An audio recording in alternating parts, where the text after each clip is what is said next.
The Independence Institute is in its 27th year as Colorado's free market think tank. And we put out intellectual ammunition advocating for public policies that respect individual liberty, a limited constitutional government, and free markets.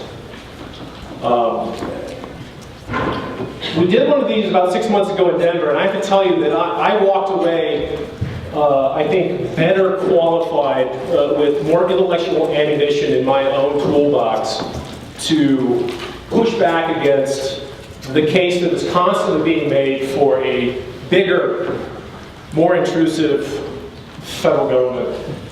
And so we're very glad you are here today.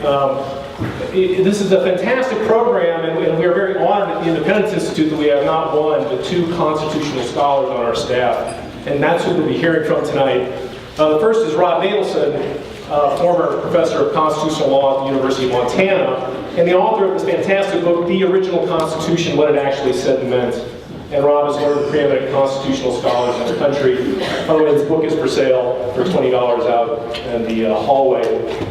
The other instructor, who is not here yet, but will be here shortly, is David Kopel, who is the research director at the Independence Institute, one of the foremost, one of a small handful of Second Amendment scholars in this country, who spent the last 20 years moving the dial away from the notion that the Second Amendment to the Bill of Rights was a collective right that only applied to the militia or a militia, to the fact that in the last 2 years, 2 Supreme Court cases have said that the Second Amendment is indeed an individual right that applies to states and municipalities through the 14th Amendment. And that is due in part to a small group of Second Amendment scholars that includes David Kopel. His book is also for sale, his most recent book, Aiming for Liberty, the Past and Present of Armed Self-Defense in the United States. So I'll tell you what we're going to do. I would like, first off, to let you have pads and pencils. Please feel free to take notes.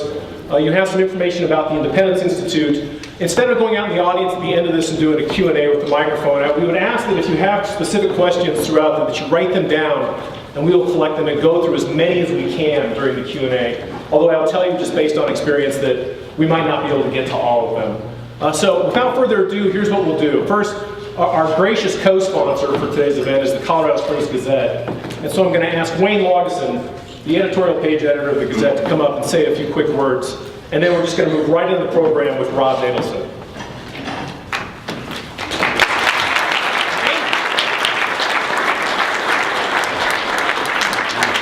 Thanks, Mike. Thanks, everyone, for being here. It is just wonderful as an editorial page editor who works hard to maintain one of the only editorial pages in the country that is primarily dedicated to defending your gun rights, your free speech rights, limited government rights, right to not be oppressed by an overbearing, overreaching government that overtaxes. It is wonderful to see people here to learn about a Constitution that guarantees freedom, liberty, and everything that makes this country great. And so in other words, hate. You're here for hate. That is, that's a line that a former professor of mine used to describe the reaction that people are having to the freedom movement right now. And that is exactly the reaction we had to promoting this event. It was, I can just give you a couple of quick examples here of some of the feedback that we got. Some of these were letters that came to me. A lot of this was just comments made under the blurb that we published online. After the T-Clan is through redefining republicanism, corrupting the courts, and their decisions like corporate personhood, overturning the 10th Amendment, and the 4th, the Commerce Clause, privatizing the schools, prisons, police, firefighters, destroying the EPA and FDA, co-opting the Boston Tea Party protest, etc., and the First Amendment, which has been under attack since the neocon enemy, Nixon, will be next. I don't know what the hell that means.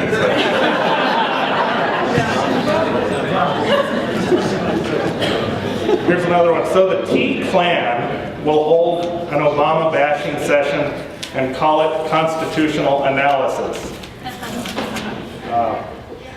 That one was from someone here in town who actually runs an organization, left-wing activist organization.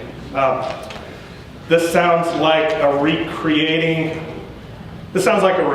party for Ruby Ridge. You know, the government is evil, let's shoot everyone who doesn't agree with us, right-wing nut jobs. I mean, seriously. They even say they will arm citizens with information. So anyway, it is great to have this many people here. I just want to say that the Independence Institute for years has helped the Gazette defend liberty and to uphold the Constitution. Rob is working very hard right now to help get this oppression of healthcare reform overturned. And I've depended on David for many years to guide me in all Second Amendment issues and others. So thank you very much. It's good to see you all here.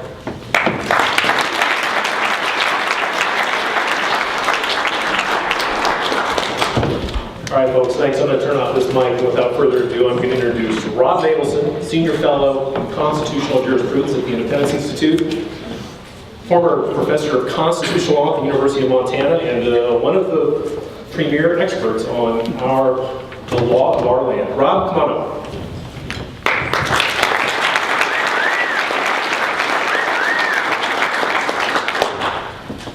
Can everybody hear me okay? Richard? I want to thank everyone for coming. I would like to thank the Colorado Springs Gazette and my colleagues at the Independence Institute for helping to make this possible. I am genuinely touched that so many people would come to hear Dave and I talk about the Constitution, and I hope that it proves of value to you. The situation in the country right now is, to a historian, eerily familiar. It's probably serendipitous that the Tea Party has been called what it's been called, because to somebody who looks at current events with a historical point of view, it looks a lot like, well, the lines of division that we have today look a lot like the lines of division that existed in the period leading up to the Revolutionary War. Now, a bit of background here. Until about the year 1763, the British Empire, which of course the American colonies were part of, was essentially a federation. The central government took care of foreign policy and trade among units of the British Empire, but otherwise the colonies pretty well governed themselves, subject to a royal veto. And it was British determination to change that and to become much more interventionist and to start restricting the freedom that the colonists had to govern themselves that set off the controversies that led eventually to the Revolutionary War. Now, as the British historians will point out to you, it was not just an American Revolution, it was a civil war within the British Empire. Because there were lots of good people in Britain who were on our side, and there were lots of Americans who fought against the revolution. The Tories. The Tories were people, well, they had a variety of motives, but many of them had ties with the government, ties with the crown. They had received special interests or special privileges from the crown, or their family member had, and they wanted to fight to retain those special privileges. And like other people who depend upon government favors in an undeserved manner, they were very self-righteous about it. And during the period of time when the American patriots were petitioning the crown to restore their rights as Englishmen, the Tories unleashed a barrage of invective against them. Now, some of you may be involved in the modern Tea Party movement, and you know what it's like to be savaged. Well, let's go back 200 years and let's look at what the Tories in those days said about the American patriots at that time. I just quote a few phrases here. The patriots themselves were, and this is at a time, remember, all the patriots are doing is they're petitioning. They're requesting their rights back. They were called zealots of anarchy. Those who have with equal blindness hated their country. They multiplied, said one British Tory, they multiplied with the fecundity of their own rattlesnakes. They are blusterers. They are criminals. The Tories also described patriot views as seditious, falsehood maintained by fraud, madness, misrule, uproar, violence and confusion,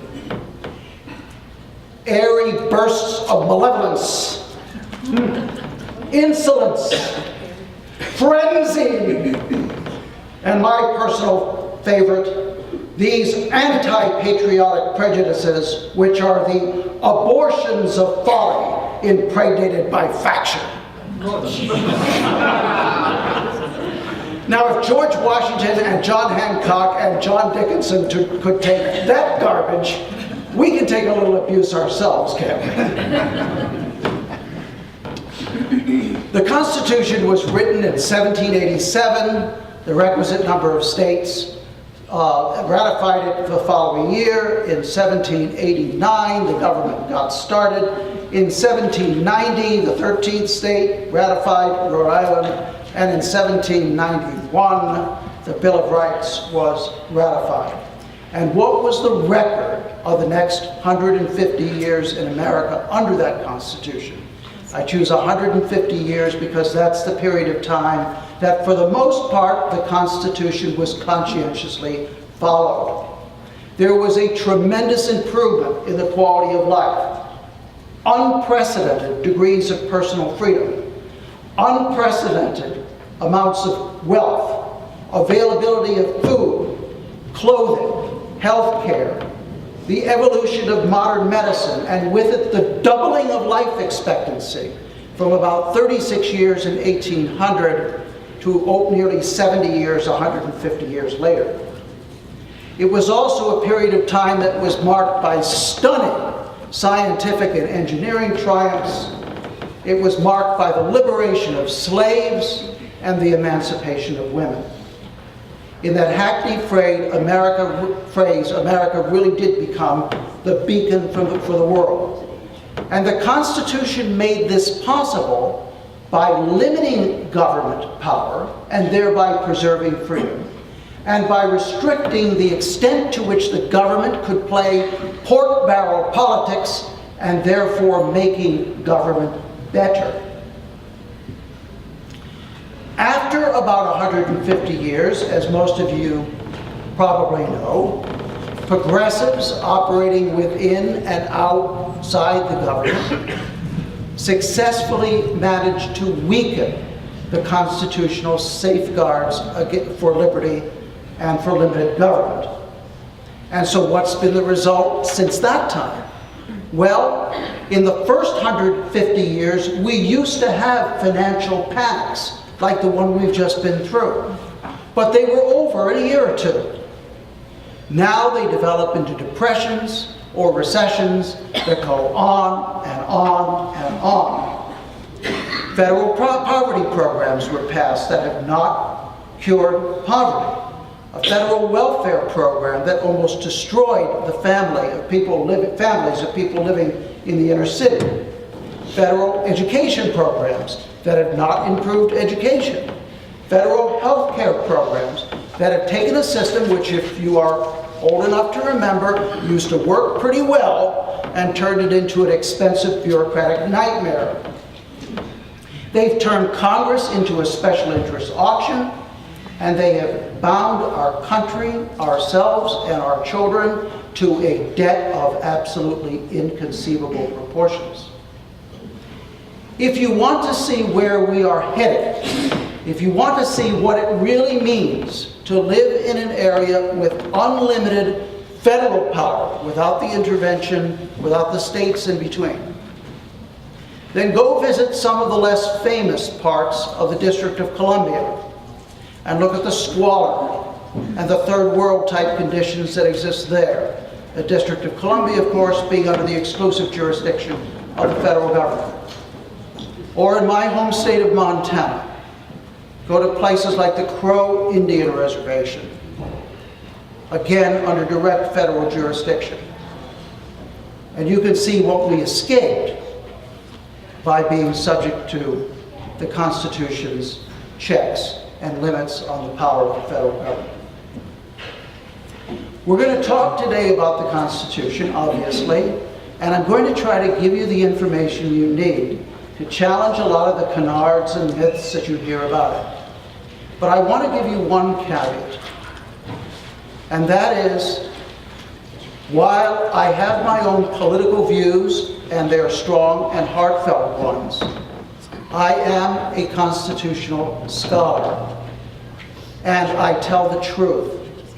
I'm not going to give you a spin about the Constitution designed to further free market views or Republican views or any other set of views.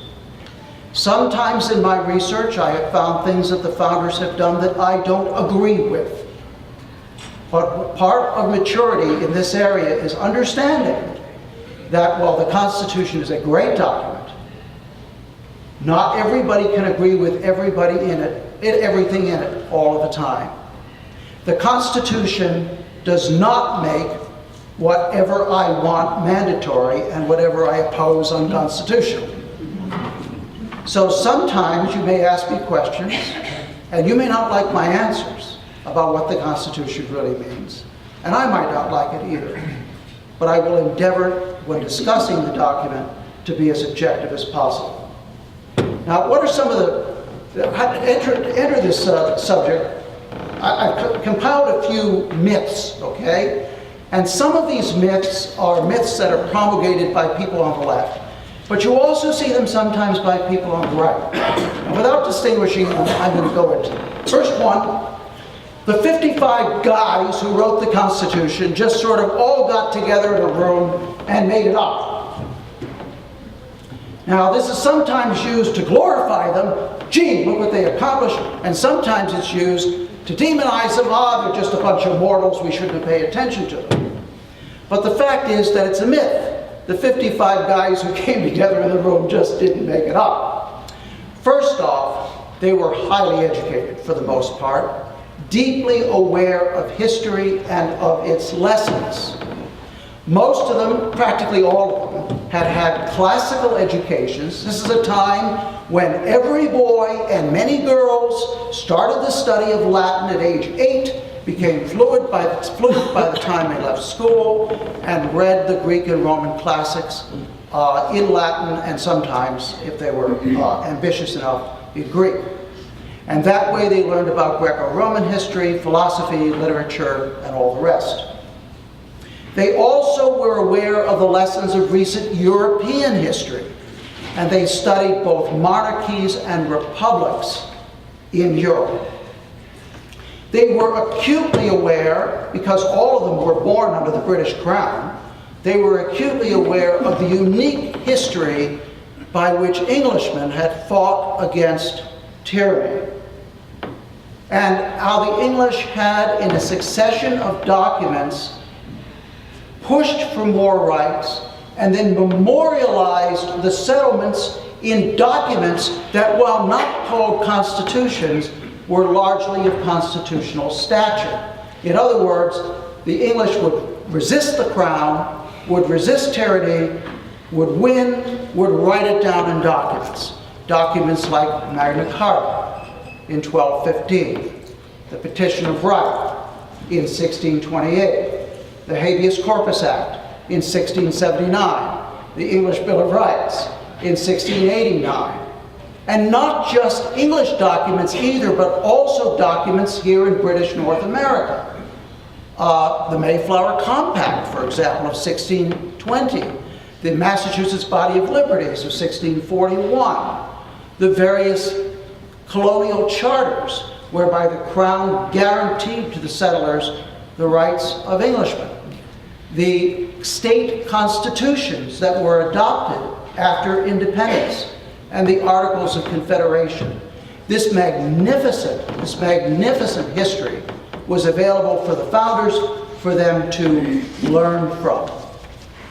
The founders themselves also were an exceptionally experienced, the German word is Vielzeichner, versatile group of people. They were people who had developed experience in agriculture, in diplomacy, in business, in government, and in war. They had been through all of that, and they brought all of that experience to the writing of this document. They also had been through their experience with the British Empire. They recognized that they wanted a federation, something like what they had wanted the British Empire to be. That they did, on the other hand, want a stronger government than they had had under the Articles of Confederation. And so they decided to set a balance.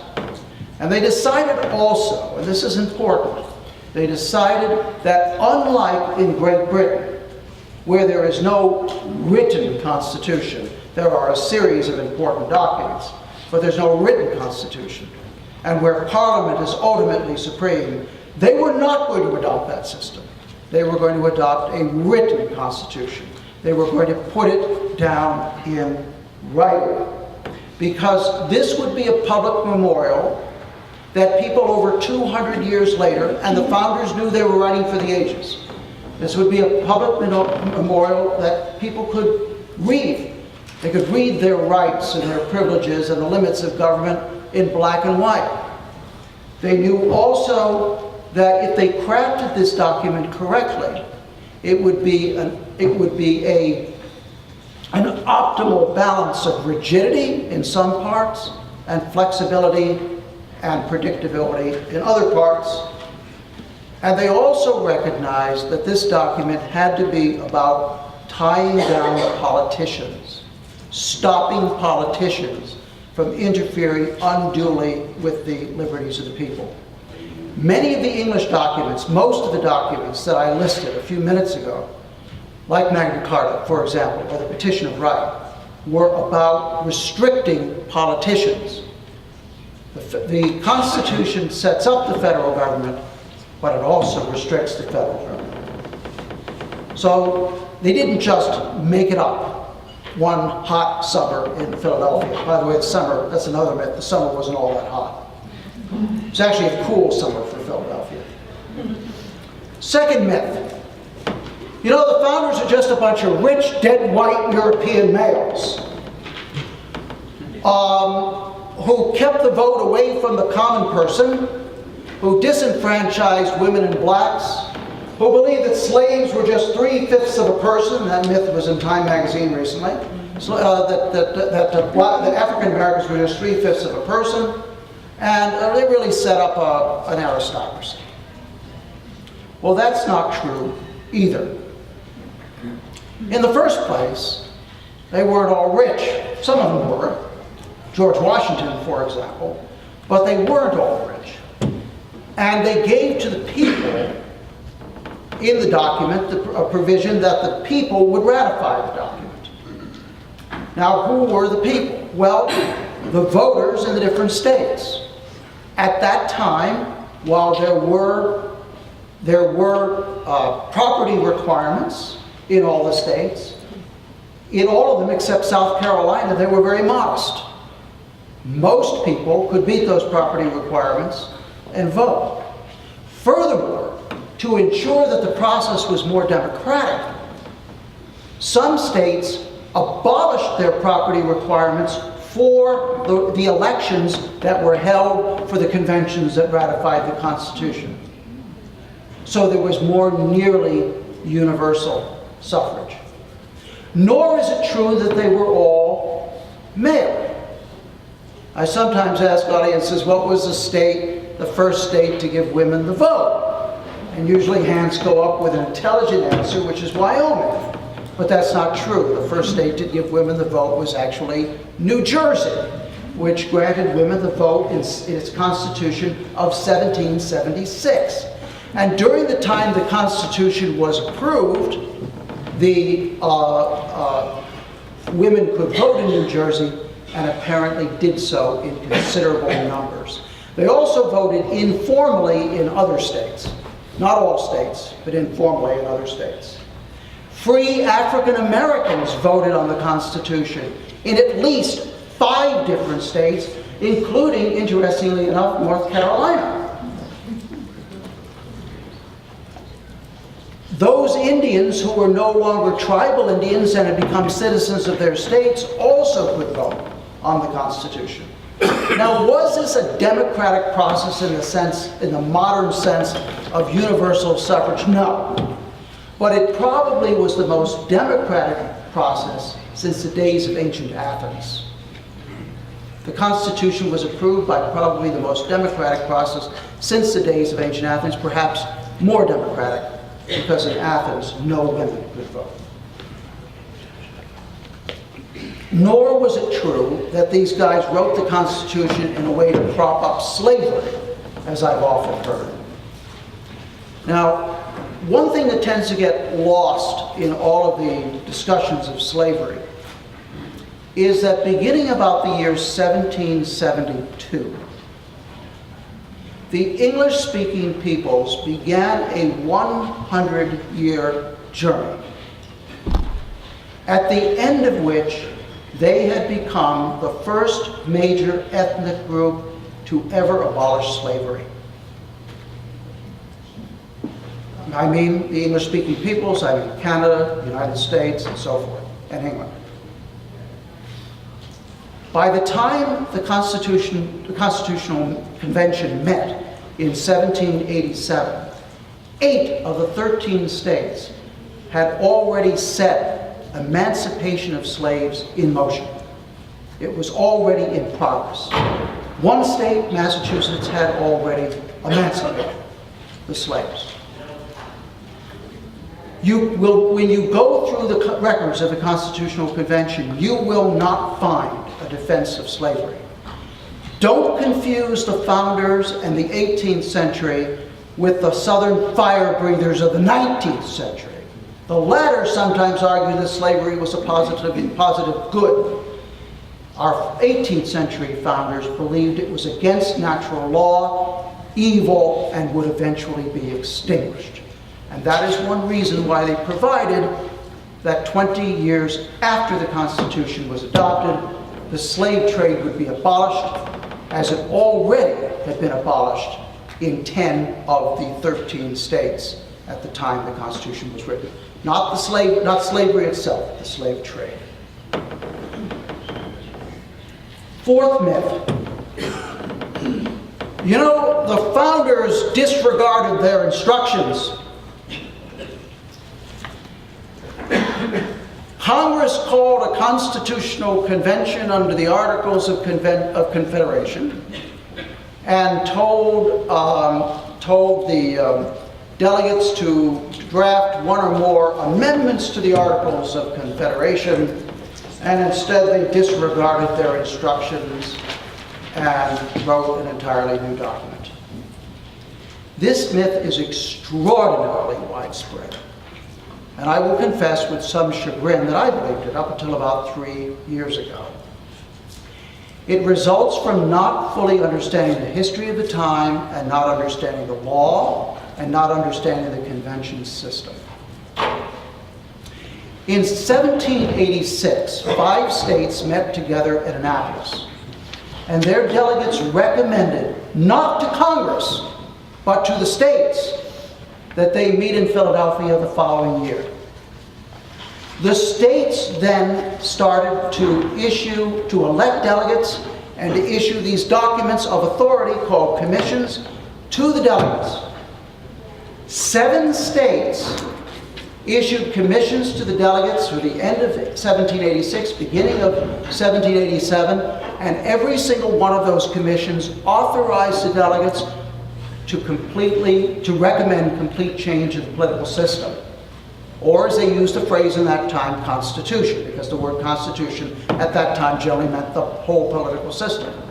Not one of those 7 states said anything about being limited to amending the Articles of Confederation. Finally, in February of 1787, Congress said, we ought to get on board. We're going to make a recommendation that this convention be held. Now, Congress had no authority to call a convention. Congress had no authority to limit the discretion of delegates. Congress was a purely advisory body. Congress recommended that the delegates meet in Philadelphia to revise the Articles of Confederation. But that was not binding on the states. And of the 6 states that followed with their authorizations, one of them, Rhode Island, decided not to participate. And among the other 5, 3 of them said, we're not going to follow the congressional limitation or suggestion. We're going to authorize our delegates to revisit the entire political system. And only 2 states sent delegates who were limited to changing the Articles of Confederation. Those 2 states were New York and Massachusetts. Did those delegates, those New York and Massachusetts delegates, disregard their authority? Well, here's what happened. 2 of the 3 delegates, Robert Yates and John Lansing of New York, said, we don't have authority to go beyond recommending changes in the Articles, and they went home. Alexander Hamilton remained fitfully, sometimes at the convention, sometimes not, as a representative only of himself, and as himself he signed the Constitution. Of the 4 Massachusetts delegates, 1, Caleb Strong, went home to minister to a sick wife. 1, Elbridge Gerry, refused to sign the Constitution because it exceeded his authority, and 2 delegates signed it. So was this really a convention where the delegates disregarded their authority? No. Nor, if you think about it, would it make sense that they were. These were people to whom honor and duty was high in a degree that is difficult for us to comprehend today. It was not a runaway convention. 5th and 6th myths, these are kind of flip sides of each other. I'll go through these and then say something about some key provisions in the Constitution. The 5th and 6th myths, flip side, or 2 sides of one coin here. One is, the Constitution is too rigid. It is written for the 18th century, a horse and buggy age that is long gone, a bunch of rules no longer relevant today. That's one side of the myth. The other one runs like this. The Constitution is a grand bundle of aspirations into which each generation can pour its own aspirations, its own ideals.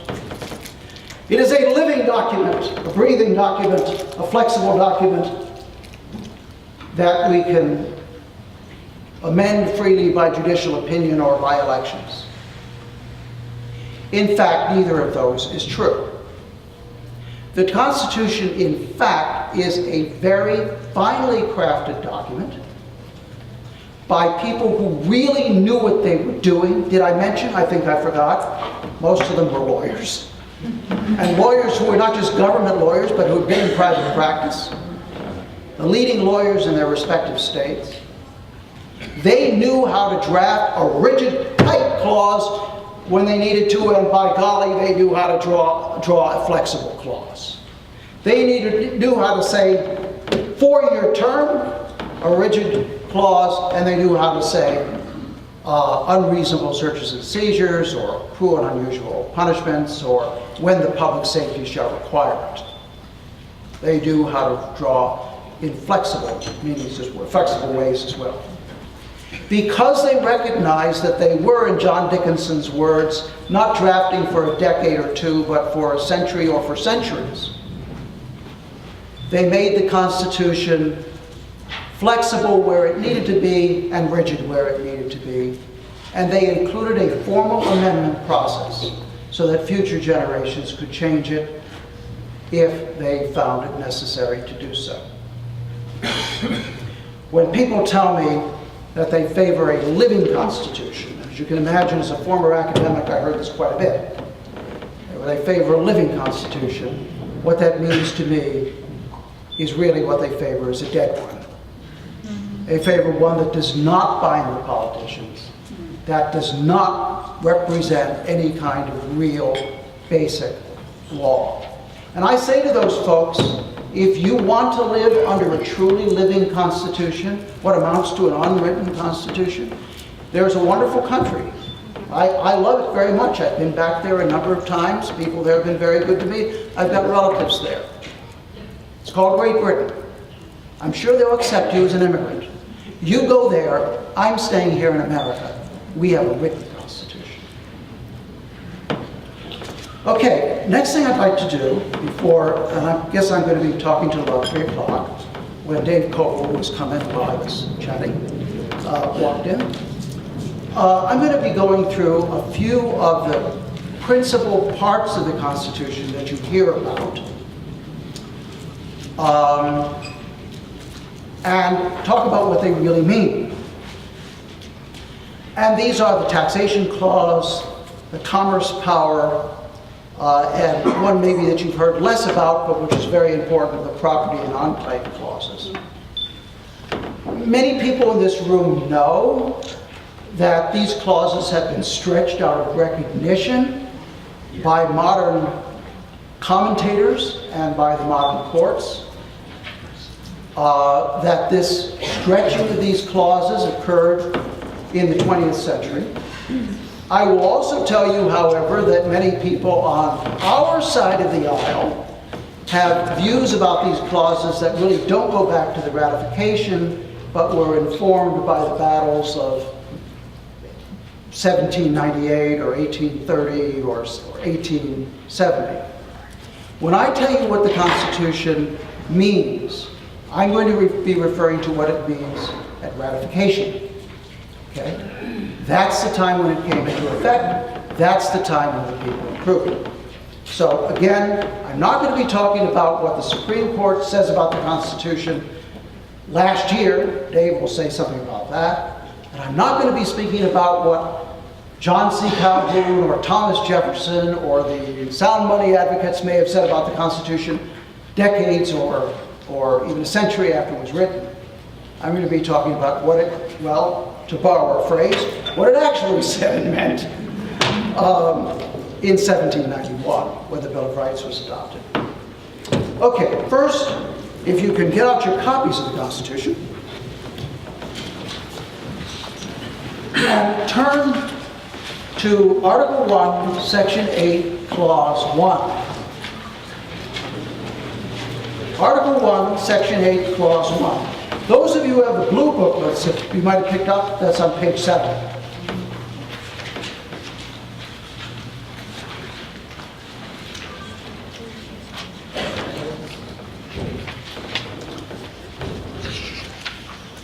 The Congress shall have power to lay and collect taxes, duties, imposts, and excises, to pay the debts and provide for the common defense and general welfare of the United States.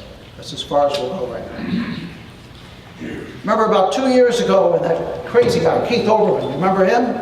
He was still on MSNBC, putting this language on the board, actually took out a few of the words like taxes, and said, see, Congress can provide for the general welfare. It can do anything it wants for the general welfare. Well, that is a willful distortion of the meaning of the document. This is called the Taxation Clause. It gives Congress the power to impose financial exactions for the raising of revenue.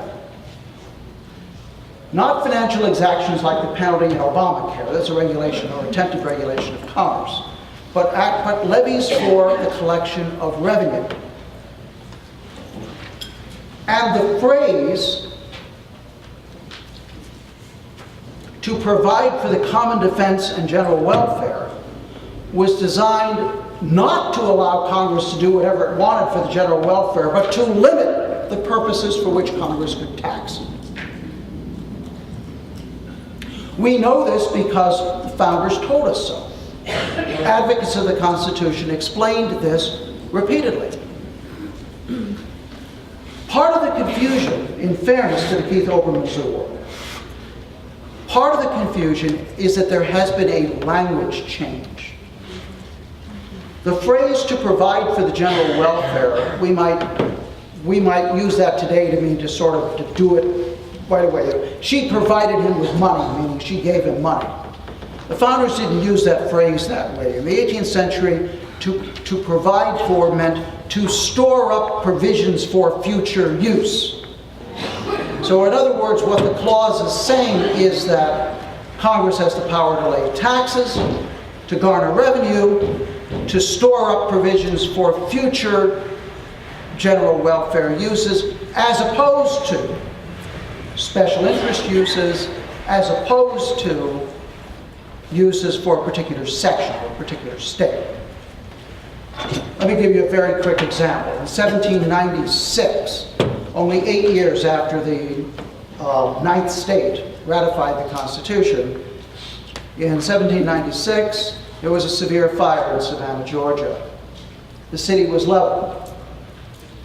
Lobbyists for the city of Savannah, for the state of Georgia, went to Congress and they asked for a bailout, disaster assistance. And they said, you know, Savannah isn't just some podunk city in the hills of Virginia. Savannah is a major port. It's important to the country. The response of Congress was, you've probably never heard this from Congress before, but the response of Congress was, no. No bailout. That's not our function. We are limited in raising revenue for general welfare purposes. We cannot hand over revenue to a special interest or a particular region. And there's a history behind that clause, which I can get into on Q&A if you're interested in it, a history that extends for several decades before the Constitution was written. Next clause I want to mention is there are actually two of them, the Enclave Clause and the Property Clauses. And this is, if you've got the blue book, it's on page 9. If you don't, it's the last clause of Article 1, Section 8. I'm sorry, the second to the last clause of Article 1, Section 8. Clause 17. The second to the last clause of Article 1, Section 8. Congress shall have the power to exercise exclusive legislation in all cases whatsoever over such district not exceeding 10 miles square. What are they talking about here? DC, yeah. The Anti-Federalists referred to this as 10 miles square of degradation, deprivation, and depravity. And who are we to say they were wrong? To exercise exclusive legislation in all cases whatsoever over such district not exceeding 10 miles square, as may by session of particular states and the exception of Congress become the seat of the government of the United States, and to exercise like authority over all places purchased by the consent of the legislature of the state, in which the same shall be for the erection of forts, magazines, arsenals, dockyards, and other needful buildings. This is called the Enclave Clause. It authorizes the creation of federal enclaves, little areas of exclusive federal jurisdiction, for enumerated purposes with the consent of the state. Then if you'll flip over to Article 4, Section 4, I'm sorry,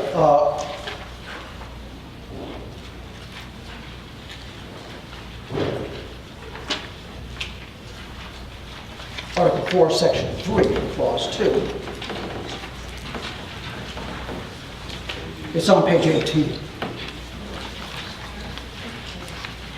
The Congress shall have power to dispose of and make needful rules and regulations respecting the territory or other property belonging to the United States. I mentioned those, that's called the Property Clause.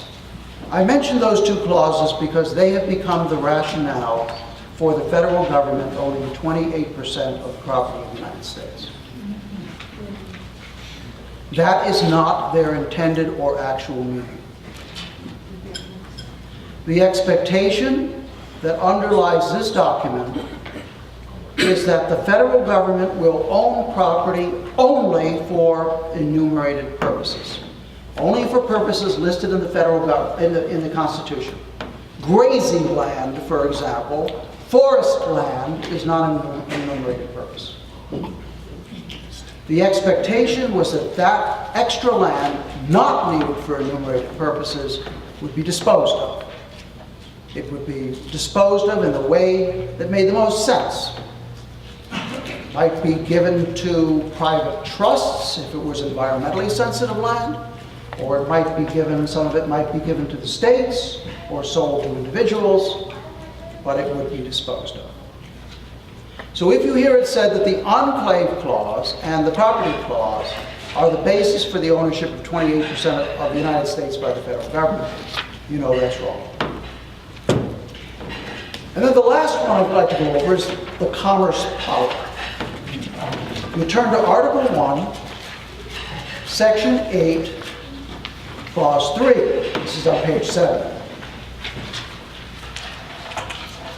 Article 1, Section 8, Clause 3. The Congress shall have power to regulate commerce with foreign nations and among the several states and with the Indian tribes. Now, you often hear the commerce power referred to as the Commerce Clause. This is a Commerce Clause case, don't say. Obamacare is up on the Commerce Clause. But actually, it's not the Commerce Clause, it's the Commerce Power. What I just read you is the Commerce Clause. But there's another component of the Commerce Power. If you go to the last clause in that section, on page 9, we're told that Congress also has power to make all laws which shall be necessary and proper for carrying out the foregoing powers. Now, what's the original scope of the commerce power? The original idea was that Congress would be able to regulate trade among merchants who were dealing across state lines. So if Costco buys a product, if Costco, located in state X, buys a product from somebody in state Y, that's an example of interstate commerce of the kind that Congress would regulate. But the Commerce Clause or Commerce Power would not include authority over most parts of the economy. Most economic matters would be decided by whom? By the states. Issues of manufacturing, agriculture, land use, mining, insurance, health insurance, health care. Those issues would be decided by individuals or localities or at most the states and not by the federal government. There is a cottage industry of law professors today that try to make up new meanings for the Commerce Clause in order to justify the modern regulatory state. You can't do that. The evidence is very clear. The Commerce Clause, while significant, is also significantly limited. Most of the powers that the federal government exercises over the economy clearly were supposed to be left to the states and states alone. Now, a response to that is often, well, you know, they didn't have a national economy like we do. They didn't know that commerce can affect agriculture and agriculture can affect commerce and that mining can affect both and that manufacturing can affect the other three. And so they're all connected today and therefore the federal government has to regulate them all. Au contraire, they knew that. They knew that all these things affected everything else, and in fact they talked about it at great length. But they made the specific decision in order to keep most government close to the people, in order to avoid tyranny. We're going to decentralize power, leave most of it with the states and the people, even if that could sometimes lead to inconveniences because one part of the economy affects another part of the economy.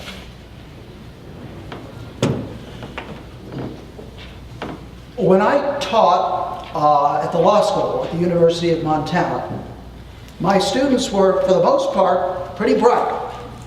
We had pretty good admission standards. However, I was dismayed by how few of them understood that the Constitution is a government of enumerated powers, of listed powers. It's a document in some ways like other power-granting documents in the 18th century. The grantor is at the top, but instead of the grantor being George III Rex, the grantor is we the people. And like other granting powers, it lists, like other granting documents, it lists specific enumerated powers. That was all that was given to the federal government. My students had somehow gotten through elementary school, secondary school, college, 4 years of college, and 1 year of graduate school when they came to me in their second year of law school, and didn't know that. I thought the president could run their local school board. They thought their congressman could be their doctor.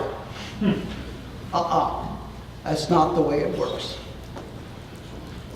Sandra Day O'Connor, the first woman to ever sit on the Supreme Court, said it very well in an opinion written in 1992. She said, most of the power was left with the states, not for the benefit of the states, not even for the benefit of state officials. It was left for the protection of liberty. Power was split between the federal government and the states for the same reason it was split between the executive, legislative, and judicial branches, to create a series of checks and balances. And also because the founders understood that in most cases, the best government is a government that's closest to the people. The doctrine of enumerated powers, of limited government, of federalism, is not about states' rights, fundamentally. It's about freedom.